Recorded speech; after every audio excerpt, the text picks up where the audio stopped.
Mini sanitation park Palasbari Guwahati SWM का solid waste management training. Institution level तो ये आपका छोटा सा है, आप लोग का काफ़ी जगह पे ऐसा होगा, है ना। कुछ ऐसा ये पुराने वाला four kind of this is wet waste, this is dry waste, this is Assamese ना आप আপোনালোকে অসমীয়া কমন জানে চাগে ইয়াৰ বাটা কেঁচা জাবৰ, that is wet waste, that is dry waste, that is hazardous, domestic hazardous, this is black dustbin, है ना, and this is domestic biomedical, this is the red dustbin। ये गाड़ी का रूट मैप है, इस गाड़ी कैसे चलेंगे ये पूरा लिखा हुआ है। This is MRF facility, this is a mini sanitation part। आपको हर चीज में यहाँ का MRF फैसिलिटी पलासबारी का। आइए प्लीज।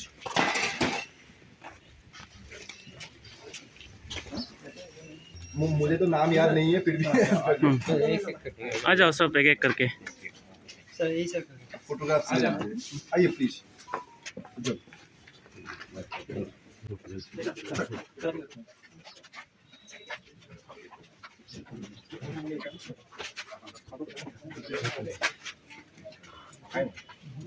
तो इंटीग्रेटेड मतलब ये क्या है, दो वे होता है कि हम प्रोसेस करने के लिए। अब बड़ा बड़ा जैसे कि आपका ईटानगर म्युनिसिपल कॉर्पोरेशन, उसमें क्या होता है कि आप लोग बड़ा एरिया है तो हम उसको सेंट्रलाइज भी कर सकते हैं, डिसेंट्रलाइज भी कर सकते हैं। इसको क्या कहते हैं, डिसेंट्रलाइज मतलब छोटा छोटा एरिया को अलग अलग करते हैं। और जितना भी वेस्ट मैनेजमेंट 100% सक्सेस तभी होगा जब आपको छोटा छोटा एरिया में अलग अलग करें। यहाँ पे लैंडफिल साइट है ही नहीं, डंपिंग साइट है ही नहीं, तो ये अब जितना भी वेस्ट होता है ना सब यहीं आता है और यहाँ पे पूरा प्रोसेस होके जीरो होके जाता है। तो कहते हैं 4 वे वेस्ट यहाँ पे फिर निकलते हैं। 4 वे नहीं 6 वे, 4 वे वेस्ट आते हैं और 6 वे यहाँ पे निकल के आते हैं। एक होता है कि आपको रिसाइक्लेबल या ड्राई वेस्ट जो सेल करते हैं, है ना, आपका भी वहाँ पे होगा, जैसे पेट बोतल होंगे, प्लास्टिक होंगे, मेटल होंगे, ग्लास होंगे, that is recyclable, recycling material. ठीक है, एक आता है वेट वेस्ट। वेट वेस्ट को यहाँ पे प्रोसेस करने के लिए हम लोग का यहाँ पे नडेफिट है, हाँ, MCC इसको कहा जाता है कि माइक्रो कंपोस्टर सेंटर, और उनको हम कंपोस्ट बनाते हैं, ऑर्गेनिक कंपोस्ट। आप आते हैं एक डोमेस्टिक बायोमेडिकल, यहाँ पे इंसिनेटर है।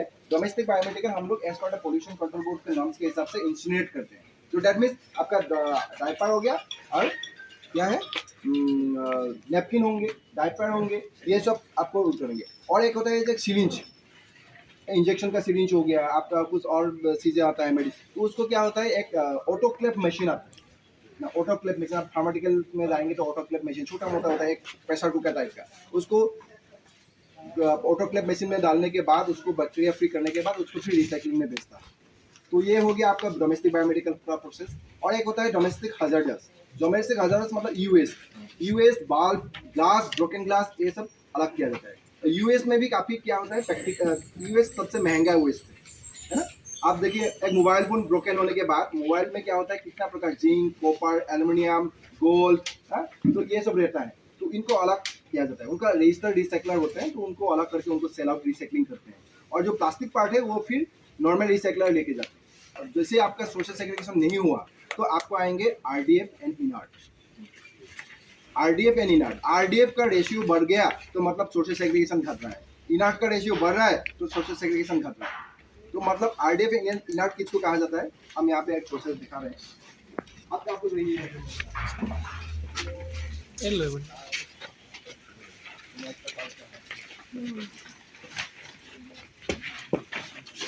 इधर आई, कौन है शंकर, थोड़ा बहुत मिक्स आते छोटा मोटा जो मिक्स आएंगे, तो ये आपका की मैनुअली शॉर्टिंग हो गया। शॉर्टिंग होने के बाद जो थोड़ा सा धूल, मिट्टी, डस्ट और ये रहेंगे तो उसको क्या होता है इनआर्ट। और जो मान लीजिए आपका इस पार्टिकल को आप सेग्रीगेट नहीं कर पा रहे तो डैट इज कॉल्ड, मान लीजिए ये छोटा सा है कहीं ये रह गया, मिक्स होने के बाद ये थोड़ा सा शॉर्टिंग नहीं हो पाता नहीं, तो ये आपका ये हो गया, हाँ, थोड़ा बहुत ये मिक्स हो गया इसके साथ, हाँ, तो इसको क्या होता है RDF ना। RDF का रेशियोस आपको 2-3% होना चाहिए एंड इनआर्ट का रेशियोस 2-3% होना चाहिए। उसके बाद आपको बाकी का ड्राई वेस्ट रिसाइक्लेबल में जाएंगे और बाकी आपको वेट वेस्ट में रिसाइक्लेबल में जाएंगे। RDF रिसाइक्लिंग भी नहीं होता है, तो आरडीएफ के लिए क्या है, आरडीएफ के लिए दो ऑप्शन है। एक है कि आपको सीमेंट फैक्ट्री में आपको गार्डनिंग करना है, सीमेंट फैक्ट्री में वो रिफ्रिजरेटर फ्यूल के हिसाब से यूज करना है। और एक होता है कि आपका आरडीएफ इतना है कि एक आपका नया प्लांट आ रहा है जहाँ पे वो ऑयल बनाते हैं, उसको बार्न करने के बाद उसको ऑयल बनाते हैं। हम लोग यहाँ पे एक लिंकेज है, सोनापुर में एक है, तो हम वहाँ से लिंकेज करा रहे हैं कि उसको ऑयल बना कितना आरडीएफ। तो आपका ड्राई वेस्ट का अलग अलग क्राइटेरिया है, वो हम बता देंगे। बेसिकली ये 6 कंपोनेंट्स है कि आपका वेस्ट के तौर पे आएगा। नहीं, आपका वो रोड कंस्ट्रक्शन में यूज होता है ना, क्या नाम है, हाँ, कौन सा है ना, ये अल्ट्रा ड्राई वेस्ट को सॉर्टिंग किया जाएगा। This is like a white polythene. तो ये इसको कहा जाता है सीडीपी या डिस्पोजेबल पॉलीथीन भी कहा जाता है, या व्हाइट पॉलीथीन भी कहा जाता है। तो व्हाइट पॉलीथीन में आपको देखिए ये सफा है, इसको माइक्रोन का आप जितना माइक्रोन है आपकी जितना माइक्रोन का मतलब आप एक्चुअली क्या है, as per the now rule के हिसाब से क्या है, 25 माइक्रोन 125 माइक्रोन से नीचे का सिंगल यूज प्लास्टिक में आता है, वो यूज नहीं कर सकते हैं। लेकिन अभी भी चल रहा है, हम तो मना नहीं कर सकते, लेकिन अभी चल रहा है तो वेस्ट आएगा, वेस्ट हम ले सकते हैं। तो दैट इज ये आपका हो गया व्हाइट पॉलीथीन, ठीक है। और ये आ गया आपका पेपर। ये जितना है हम पेपर को अलग करते हैं यहीं से, ये पेपर। उसके बाद आ गया पेट बॉटल्स, आप सभी देखे होंगे ये पेट बॉटल्स, है ना। ये पेट बॉटल ये जितना है यहाँ पे आएंगे। उसके बाद आएगा आपका ग्लास, जो मैंने बताया था ना, ब्लैक कलर में जो ब्रोकन ग्लास आता है, नॉर्मल ग्लास आता है, ये ग्लास आया है। फिर इसके बाद आया है मिक्स प्लास्टिक। एक्चुअली क्या होता है, तो मिक्स प्लास्टिक को हम कैटेगराइज कर सकते हैं, लेकिन मिक्स प्लास्टिक की हम लोग एक ही करने में कर रहे हैं, क्योंकि इनका मार्केट रीसेल वैल्यू सेम ही है। हम कैटेगराइज करेंगे और तो नहीं करेंगे तो सेम ही है, तो हम अननेसेसरी एफर्ट क्यों डालें, तो इसलिए हम लोग ये कर रहे हैं कि आप लोग अलग कर सकते हैं। उसके बाद ये आया सबसे प्रॉब्लम तो आया ये MLP। आप लोग का शहर में सबसे गंदा करने वाला चीज यही है ना, है कि नहीं। आपका क्या होता है, टूरिस्ट गया, मैंगो चिप दिया और यहीं फेंक के आ गया, दैट इज वेरी चैलेंजिंग। और ये आपको रिसाइकलिंग नहीं होता है। अभी के व्हाइट पॉलीथीन आपको 5 रुपया केजी के यहाँ से खरीद के ले जाएगा, ये लेके नहीं जाएगा। आपको पेट बोतल 18-22 रुपया केजी के हिसाब से सेल करके आपको ले जाएंगे, ये लेके नहीं जाएंगे। पेपर 4 रुपया केजी के लेके जाएंगे। लेकिन ये क्या है, this is MLP, multi layer packaging. Multi layer packaging का क्या है, ये हम लोग अभी RDF के तौर पे ही यूज करते हैं। तो ये RDF वहाँ पे जो मैंने बोला ना फ्यूल, तो वो ये कन्वर्ट करके फ्यूल बनाते हैं। आपको यहाँ पे 2 कैटेगरीज एक ही साथ कर रहे हैं, यहाँ पे MLP और कलर पॉलीथीन। उसको आप एक्चुअली होता है ना, ये कलर पॉलीथीन अब देखेंगे यहाँ पे, आप मार्केट में जाएंगे तो कलर पॉलीथीन इस तरह का भी आता है, ये भी आपको सेल नहीं होगा, ये व्हाइट पॉलीथीन की जगह नहीं जाएगा, उसको RDF में ले जाएगा। तो हम इसको MLP में डाल के इसको RDF में बेलिंग करके हम लोग RDF में करते हैं, ठीक है। ये आपको सीमेंट प्लांट है वहाँ पे दे सकते हैं। अब ब्रिक इमले है जो आपका ईटा भट्टा है ना, वहाँ पे भी इसको बांध कर सकते हैं एज पर नॉर्म्स के हिसाब से, ठीक है। और नहीं है तो एक आपका इंडस्ट्री अभी ओपन हो रहा है, तो वहाँ पे आपको फ्यूल बना सकते हैं। इसका ये आप लोग का तरफ से ट्रांसपोर्टेशन कॉस्ट में सब बेयर करता है ना? हाँ, ये वहाँ पे ये लोग खरीद के लेके नहीं जाएगा, तो ये आप लोग का ULB ट्रांसपोर्टेशन करके देंगे। आपको आपके साथ संबंध अच्छा है, उनको बोला जाता है हम लोग का क्वांटिटी बहुत ज़्यादा है, हम बैलिंग करके रखेंगे, आप लोग लेके जाइए, तो हो सकता है वो लेके जाए, अदरवाइज आप इसको वहाँ तक पहुँचाना पड़ेगा। तो ये MLP। उसके बाद आपका कॉफी का है ना, ये कॉफी का सेल होता है, कॉफी का सेल हो गया, ये डिस्पोजल कार्टन है। एक्चुअली ये बैन है, सिंगल यूज प्लास्टिक, ये बैन होना चाहिए। काफी जगह पे आप लोग का में बैन है, लेकिन क्या भारत सरकार बैन करके रखा है 2003 के बाद इनको सुप्रीम कोर्ट ने, अभी भी चल रहा है, तो चल रहा है तो ठीक है। ये mix plastic glass, PET bottle waste, papers, white plastics,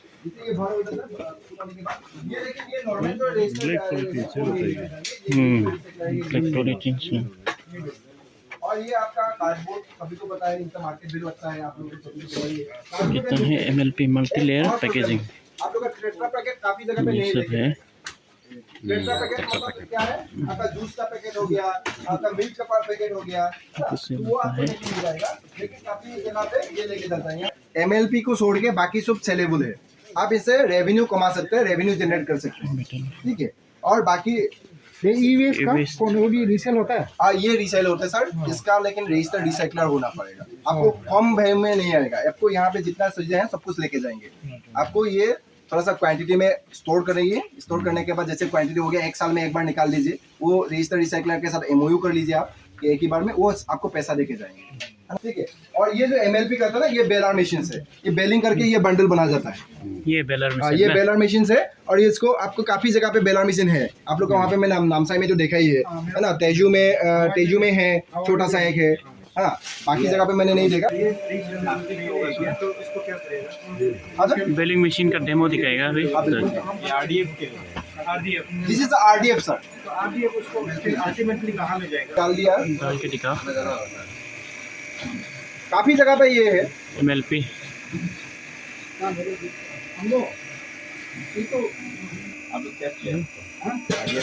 उसको डाउन करके उसको प्रेस करके रखना पड़ता है ये। नीचे करना पड़ता है। हम वहाँ तक तो पहुँचा देंगे। छोड़ देने से रुक जाएगा वो। रुक जाएगा।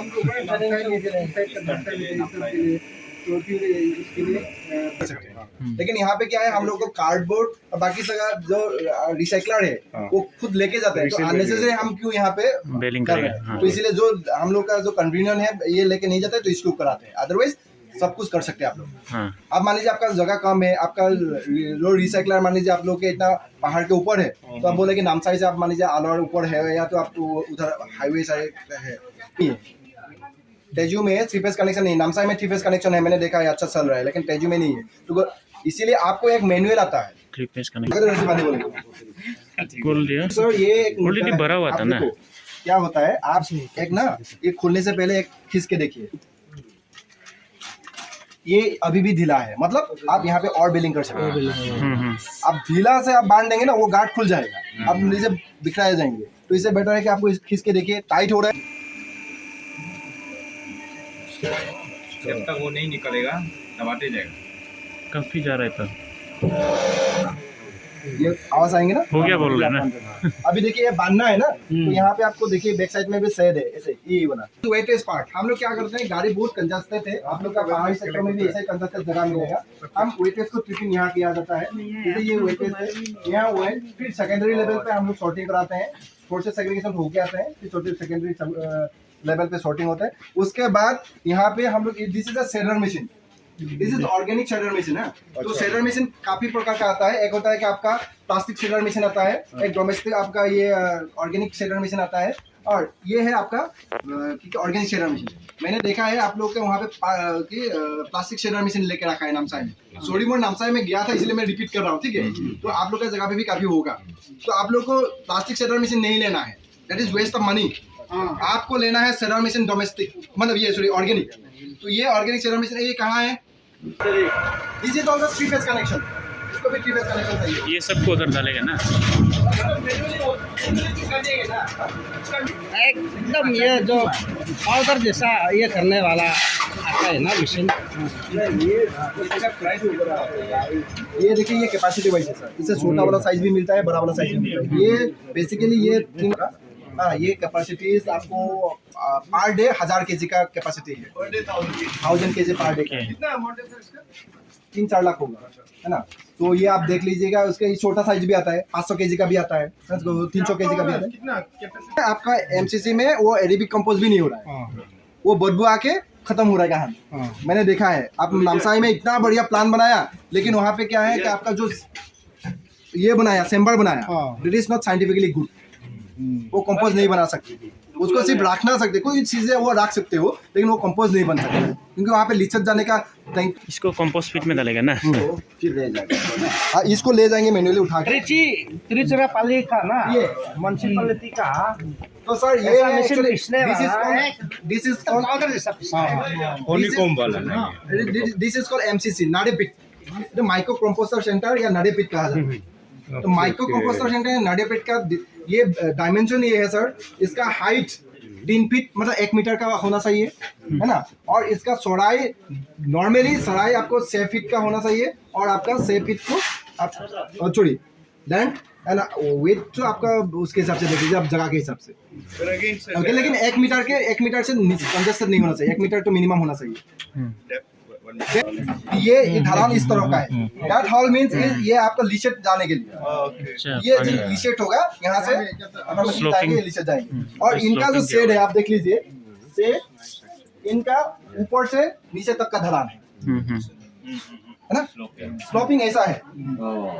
मतलब आप जैसे यहाँ पे वेट डालेंगे तो ये जैसे भर जाएगा, इतना तक भर गया ना, तो इनका ऐसे डालेंगे तो इनका लीकेज बाहर करेंगे। सही है। ऐसा करो, 1 लीटर वहाँ लीशेट लेना है और 10 लीटर पानी लेना है, और उसको जैसे आपको मॉइस्चर मेंटेन करने के लिए यहाँ पे हम लोग छिड़काव करते हैं ना, पानी छिड़काव करते हैं ना, जैसे ड्राई कोकोपीट, उसको छिड़काव करने के बाद थोड़ा बहुत पानी छिड़काव करना होता है ना, वो मॉइस्चर को मेंटेन करने के लिए, तो उसको वहीं पे यूज करने के लिए। सर यहाँ पे भी करते हैं ना मॉइस्चर मेंटेन? हाँ, यहाँ पे भी करते हैं, और विदाउट मॉइस्चर मेंटेन आपको कंपोस्ट नहीं बनेगा सर। कंपोस्ट ये डालते हैं, क्या है जो वेट वेस्ट है ये डालते हैं, बराबर से डाल दिया। डालने के बाद हम लोग क्या करते हैं, उनको ये ऊपर रखो, एक बैक्टीरिया कल्चर ये मैन्युअली बनाते हैं, इसको आगे डालना है। Nothing else.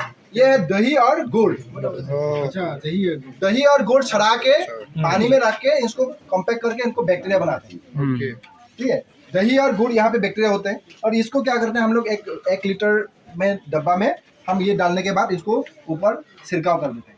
छिड़काव करने के बाद क्या करते हैं कि हल्का सा ऊपर हम लकड़ी का मुरादा उसको काट के, या तो लकड़ी का पत्ता, मतलब गस का सूखा पत्ता, कच्चा पत्ता नहीं, सूखा पत्ता, या तो हम लोग क्या करते हैं कि जो ये सूखा, ये जो मैंने बोला ना, ये छानने के बाद जो निकल जाता है उनको एक लेयर डाल देते हैं। अच्छा अच्छा, तो क्या होगा, वो मच्छर और नाइट्रोजन और कार्बन डाइऑक्साइड का मेंटेन होते रहेगा ना।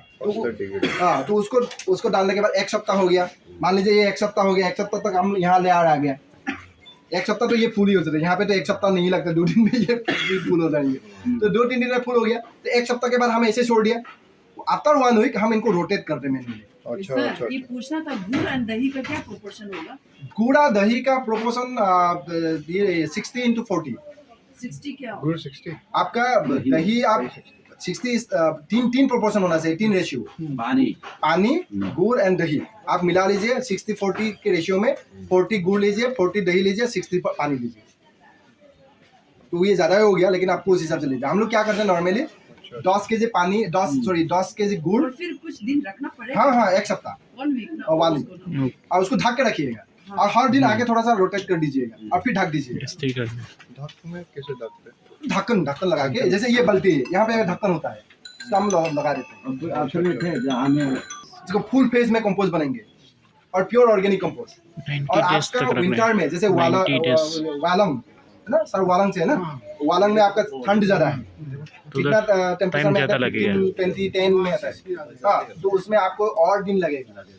आपने तो बोला ना ये 2 दिन में फिलअप हो जाता है ना। हाँ, तो 3 feet by 3 feet by 1 feet लंबा, ऐसा है जो फीट आपको कम से कम 8 चाहिए होगा, 8 जो मॉडल है, तो भी आपको कंपोस्ट सही तरीके से कोई डिस्टर्ब नहीं होकर आपको कर सकेंगे। अदरवाइज क्या है, आपको मुझे ये 60 दिन में निकालना पड़ा है, 60 दिन में निकाल के आपको ये क्यूरिंग करना पड़ा, 7 दिन वहाँ पे रखेंगे, उसके बाद फिर उसको किया जाता है, इसको बाय प्रोडक्ट यहाँ निकलता है, या वो बाकी का हिस्सा वहाँ निकलता है, फिर ये हम लोग फिर यूज करते हैं यहाँ।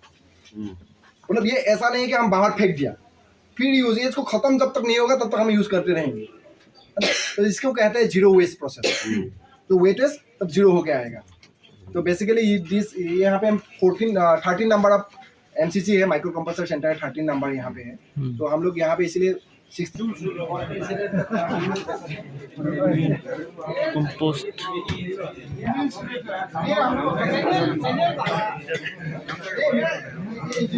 छोटा सा इंसिनरेटर,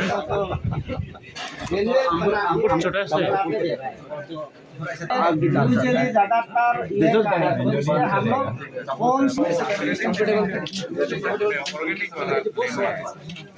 चेकअप क्या है उनका डायग्नोसिस क्या है वो भी यहाँ पे आता है ना। ये हर महीने का ये हाँ ये हेल्थ चेकअप रजिस्टर्ड है यहाँ पे ये हर महीना चेकअप हर महीने कराते का होता है। तो आप लोग को भी रिक्वेस्ट है कि आप लोग का भी जो सैनिटेशन वर्कर्स का ये मेंटेन करेंगे तो आप लोगों को जो एक प्रॉब्लम है ना कि मेडिकल का ये प्रॉब्लम होगा वो प्रॉब्लम कुछ नहीं होगा। उनका तरफ से गिफ्ट।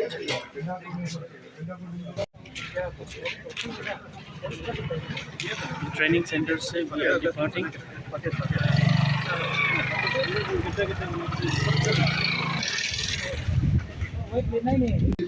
पायलट प्रोजेक्ट करके ये होने से अगर तेजू सक्सेस होने से हम अपना दूसरा जगह भी हम रिप्लिकेट करें तो आप चीफ साहब से ये बोलना है क्योंकि बिग फाउंडेशन जो बोला वो सक्सेसफुल नहीं होगा ना क्योंकि से हम उनकी न्यूज़ अगर ये सक्सेस हो जाने से तेजू सबसे बड़ा है तो दूसरा जगह तो हम लोग आराम से कर सकते हैं। बिग फाउंडेशन ऐसा एनजीओ है उसको जो भी काम दो हाँ। कचरे में भी उसको डालो तो हाँ। उसको सोना ही उगाए। वही तो बोला इसलिए क्या बोल रहा है इसलिए मेरा यहाँ से रिक्वेस्ट है चीफ साहब से बोल के टीम के साथ कोऑर्डिनेट करके साथ के साथ वो करके फिर मैडम तो है ही है आपको टीम कोऑर्डिनेट करके इसको पायलट प्रोजेक्ट करके इसका जो ई वेस्ट है जितना भी वेस्ट है ना इसका सक्सेसफुल उसका बाकी तो बहुत छोटा छोटा हम मैडम से हम लोग रिप्लिकेट करें।